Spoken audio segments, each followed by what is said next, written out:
காதல், லவ், ரொமான்ஸில் இருப்பவர்களுக்கு ஒரு மாதிரி ஒரு ட்ரை ஃபீலிங் என்பது கண்டிப்பாக இருக்கும். கடமைதான் நமக்கு முக்கியம், காதலிச்சது போறோம், நாம் நமது வேலையை பார்ப்போம் அப்படின்னு ஓப்பனா சொன்னா உங்களுடைய மனதே உங்களை மிரட்டும். ஒரு லாங் டிரைவ் போலாம், அவுட்டிங் போலாம், டேட்டிங் போகலாம், ரொமான்டிக் டிரைவ் போலாம் எல்லாம் பிளான் பண்ணி கடைசியில பார்த்தோம்னா உங்க வண்டி ஸ்டார்ட் ஆகாது. அப்பதான் முக்கியமா ஏதாவது ஒரு விசாவுக்கு வாங்க, இல்லைன்னா ஒரு பிரசன்டேஷனுக்கு வாங்க என்று உங்களை கூப்பிடுவார்கள். மேலும் சின்ன சின்ன விஷயத்துக்கு ஏதாவது ஒரு ஈகோ கிளாஷ் அப்படிங்கறது ஆரம்பித்தால் இதனையே விட்டு கொடுக்காமல் பேசி ஒரு சின்ன பலூனை எப்படி ஊதி ஊதி பெருசாக்குகிறோமோ அது போல் இது பெருசாக்கப்பட்டு கடைசியில் பிரச்சனை என்ற ஒரு அமைப்பும் ஒரு ஏமாற்றம் ஏற்படும்.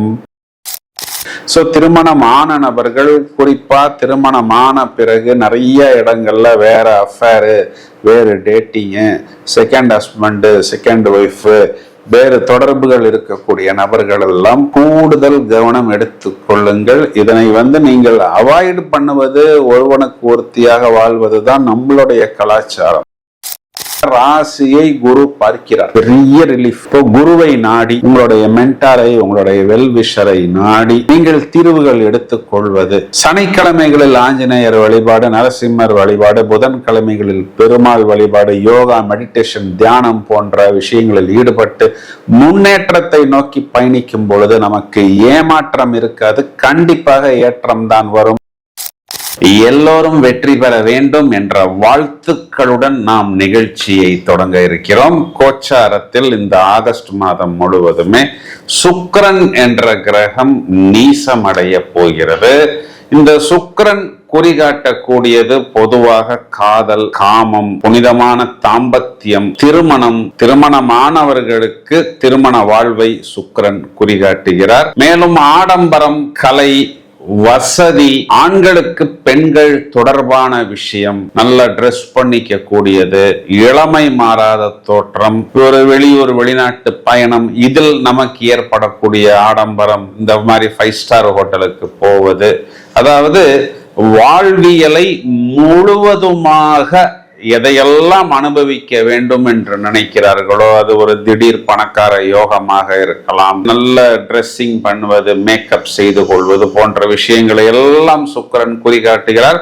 அப்போ இந்த சுக்கிரன் நீசமடையும் பொழுது இந்த விஷயங்களில் எல்லாம் ஒரு சவாலை சந்திக்க வேண்டிய ஒரு சூழ்நிலை என்பது ஏற்படும். இந்த நீச சுக்கிரனை சாட்டர்ன், அதாவது வக்ர சனி உக்கிரமாக பார்க்கிறார்.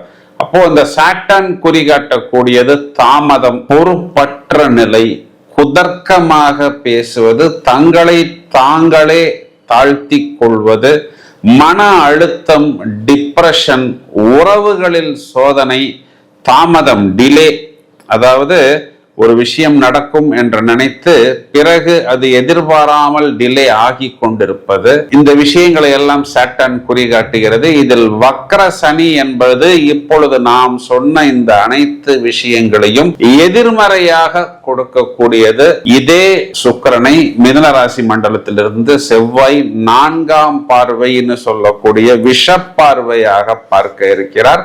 செவ்வாய் குறிகாட்டக்கூடியது பொதுவாக அவசரம், உணர்ச்சி வசப்படுதல், எல்லா விஷயங்களிலும் பதட்டம் அடைவது, மேலும் வாக்குவாதம், நான் என்கிற ஈகோ, சிலருக்கு ஒரு மாதிரி இதனை பிடிவாதம்னு சொல்லலாம், இல்லைன்னா அகங்காரம்னு சொல்லலாம், அவசர முடிவுகள், காதல் உறவுகளில் தீவிரம் அல்லது மோதல் ஆகியவற்றை செவ்வாய் குறிகாட்டுகிறது. எந்த விஷயத்தையும் யோசிக்காமல் சம்பவத்தை செய்யக்கூடிய அமைப்பை செவ்வாய் குறிகாட்டுகிறார். இந்த செவ்வாய் ராகுவிற்கு திரிகோணத்தில் இருக்கிறார், ராகுவின் நட்சத்திரத்தில் இருக்கிறார். ராகு செவ்வாயை தூண்டிவிட போகிறார். எனவே இந்த நீச சுக்கிரனுக்கு சனியின் வக்ர பார்வையும் உக்ர பார்வையும் செவ்வாயின் விஷ பார்வை பொதுவாகவே ஆகஸ்ட் மாதத்தில் நிறைய ராசிகளை தாக்குவதாகவும் சில ராசிகளை அங்கங்கே மேலோட்டமாக தூக்குவதுமாக இருக்கிறது. ஒரு ஹனி கோட்டிங் இல்லாமல் 12 ராசிக்கும் இந்த தாக்கம் என்ன செய்ய போகிறது என்பதை இப்பொழுது விவரமாக காண்போம்.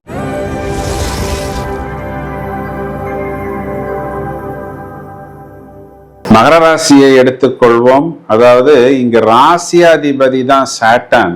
நீங்களே உங்களுடைய வெற்றி ஸ்தானத்தில் உக்ரமாகவும் வக்ரமாகவும் சுக்கிரனை பார்ப்பதால் காதல், லவ், ரொமான்ஸில் இருப்பவர்களுக்கு ஒரு மாதிரி ஒரு ட்ரை ஃபீலிங் என்பது கண்டிப்பாக இருக்கும். கடமைதான் நமக்கு முக்கியம், காதலிச்சது போறோம், நாம் நமது வேலையை பார்ப்போம் அப்படின்னு ஓப்பனா சொன்னா உங்களுடைய மனதே உங்களை மிரட்டும். ஒரு லாங் டிரைவ் போலாம், அவுட்டிங் போலாம், டேட்டிங் போகலாம், ரொமான்டிக் டிரைவ் போலாம் எல்லாம் பிளான் பண்ணி கடைசியில பார்த்தோம்னா உங்க வண்டி ஸ்டார்ட் ஆகாது. அப்பதான் முக்கியமா ஏதாவது ஒரு விசாவுக்கு வாங்க, இல்லைன்னா ஒரு பிரசன்டேஷனுக்கு வாங்க என்று உங்களை கூப்பிடுவார்கள். மேலும் சின்ன சின்ன விஷயத்துக்கு ஏதாவது ஒரு ஈகோ கிளாஷ் அப்படிங்கறது ஆரம்பித்தால் இதனையே விட்டு கொடுக்காமல் பேசி ஒரு சின்ன பலூனை எப்படி ஊதி ஊதி பெருசாக்குகிறோமோ அது போல் இது பெருசாக்கப்பட்டு கடைசியில் பிரச்சனை என்ற ஒரு அமைப்பும் ஒரு ஏமாற்றம்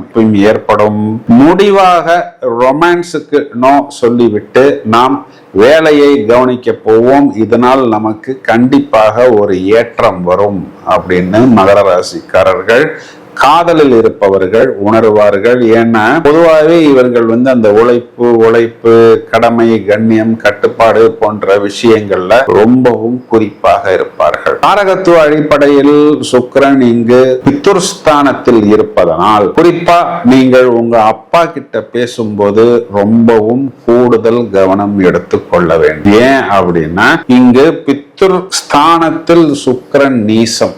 அதனால் இந்த இடத்துல பார்த்தோம்னா உங்களுடைய அப்பா ஏதாவது ஒரு சின்ன கோளாறு இல்ல பாதிப்பை சந்திக்கலாம். இந்த இடத்துல சுக்கிரன்கிறது அத்தை, சித்தி, மாமா, வயதில் மூத்த பெண்கள், குடும்பத்தில் இருக்கக்கூடிய நபர்களையும் குறிகாட்டுகிறது. இவர்கள் யாராவது போய் உங்க அப்பாட்ட ஏதாவது ஒரு சின்ன விஷயத்தை பேசினால் கூட உங்க அப்பா மூட் அவுட் ஆகி விடுவார். இதனால் உங்களுடைய பாக்கியமும் குடும்பத்தில் இருக்கக்கூடிய நிம்மதியும் பாதிக்கப்படும். மேலும் அவர்கள் எல்லாம் அப்படி பேசியிருக்கிறாங்கன்னு தெரியாமல் நீங்களும் எதுவும் வார்த்தைகளை விடாத அளவுக்கு நீங்கள் உங்களை பார்த்துக் கொள்ளணும். சுக்கிரன் அப்படிங்கிறது இங்கு ஜீவனாதிபதி, தொழில் ஸ்தானாதிபதி. அவர் நீசம் அடைகிறார். அப்போ என்னன்னா புதிதா தொழில் ஆரம்பிக்கணும், புதுசா ஒரு ப்ராஜெக்ட் ஆரம்பிக்கணும், அதுக்காக ஒரு கடன் வாங்கணும், வெளிநாட்டுக்கு போகணும், மிஷினரி வாங்கணும், பெரிய இன்வெஸ்ட்மெண்ட் வாங்கணும் அப்படின்னு எல்லாம் இருக்கக்கூடிய நபர்கள் கூடுதல் கவனம் எடுத்துக்கொள்ள வேண்டும். இது உங்களுக்கு மட்டும்தானா அப்படின்னு பார்த்தா உங்களுடைய குழந்தைகளுக்கும். ஏன்னா இங்க சுக்கிரன் 5ஆம் அதிபதியாகவும் வருகிறார். அவர் முதல்ல சூரியனுடைய நட்சத்திரம். அப்போ அரசாங்கத்திலிருந்து நமக்கு எதுவும் ஃபைன் வராத அளவுக்கு அரசாங்கம் யாருக்கும் வேணும்னு ஃபைன் போட போறது கிடையாது. அப்போ அந்த தொழில் பில்லாக இருக்கலாம், டாக்ஸாக இருக்கலாம், ரெசிப்டாக இருக்கலாம், இல்லைன்னா இதர ஆவணங்கள் ஏதாவது ஃபார்மாலிட்டிஸ் விட்டு போயிருக்கலாம். கூடுதல் கவனம் எடுத்துக்கொள்ள வேண்டும். அப்புறம் சுக்கிரன் சந்திரனுடைய நட்சத்திரம். உங்கள் லைஃப் பார்ட்னர் சம்பந்தப்பட்ட விஷயத்தில் நீங்கள் புதிதாக ஆரம்பிக்கக்கூடிய விஷயங்கள், பிசினஸ், இதையும் நீங்கள் இன்னும் 1 மாதம் தள்ளி போடுவது புத்திசாலித்தனம். அப்புறம் சுக்கிரன்கிறது இங்கு சுகஸ்தானாதிபதியாகவும் லாபாதிபதியாகவும் வருகிறது. இந்த இடத்துல பலனை கொஞ்சம் நாம் ரொம்பவும் கிளியராக பார்க்கணும். மகர ராசினாவே ராசியில் சந்திரன் இருக்கிறார். அப்போ செவ்வாய் என்ன பண்றார்? சுக்கிரனையும் பார்க்கிறார், 8ஆம் பார்வையாக மகரத்தையும் பார்க்கிறார். ராசியாதிபதி 3ஆம் இடத்தில் வக்கரம். இந்த இடத்துல பார்த்தோம்னா 1ஆம் இடத்துக்கு 1-11 தொடர்பு என்பது வருகிறது. 3ஆம் இடத்துக்கு 3-9 தொடர்பு அப்படிங்கிறது வருகிறது. சோ திருமணமான நபர்கள், குறிப்பா திருமணமான பிறகு நிறைய இடங்கள்ல வேற அஃபேரு, வேறு dating, second husband, second wife, வேறு தொடர்புகள் இருக்கக்கூடிய நபர்கள் எல்லாம் கூடுதல் கவனம் எடுத்துக் கொள்ளுங்கள். இதனை நீங்கள் அவாய்டு பண்ணுவது, ஒருவனுக்கு ஒருத்தியாக வாழ்வதுதான் நம்மளுடைய கலாச்சாரம். இருந்தாலும் நாங்க வெளியூர்ல இருக்கிறோம், வெளிநாட்டுல இருக்கிறோம், ஒரு டிராவல் கம்பெனியன், ஒரு ஒர்க் கம்பெனியன் இப்படிலாம் நிறைய பேர் சொல்லிக் கொள்கிறார்கள். இது சரியா தவறா என்று நான் சொல்ல வரவில்லை. நம்மளுடைய கலாச்சாரத்துக்கு இது தவறுதான். இருந்தாலும் இந்த மாதிரி ஒரு சிலந்தியில் இருக்கக்கூடிய நபர்கள் சிக்கிக் கொள்வார்கள் என்பதுதான் நிதர்சனமான உண்மை. ஏன்னா ரொம்ப நாளைக்கு அப்புறம் மகர ராசிக்காரர்களுக்கு இப்பொழுதுதான் அந்த வெற்றி என்பது படிப்படியாக வந்து கொண்டிருக்கிறது. இப்பொழுதுதான் ராசிக்கு குரு பார்வைங்கும் போது ஒரு வெளிச்சம், ஒரு ஒளிவட்டம், ஒரு சுப நிகழ்வுகள், கடனை அடைப்பது, வேலையில் முன்னேற்றம், இது நாள் வரை எந்தெந்த விஷயங்கள் எல்லாம் தடைபட்டு வந்ததோ அந்தந்த விஷயங்கள் எல்லாம் ஒரு ஸ்பீடு, எனர்ஜி என்பது வந்து கொண்டிருக்கிறது. ஒரு பிரகாசத்தை இவர்கள் பார்த்து கொண்டிருக்கிறார்கள். மகர ராசினாவே ராசியில் சந்திரன் இங்கு 7ஆம் அதிபதினா அவர் உங்க லைஃப் பார்ட்னரை குறிகாட்டுகிறார்.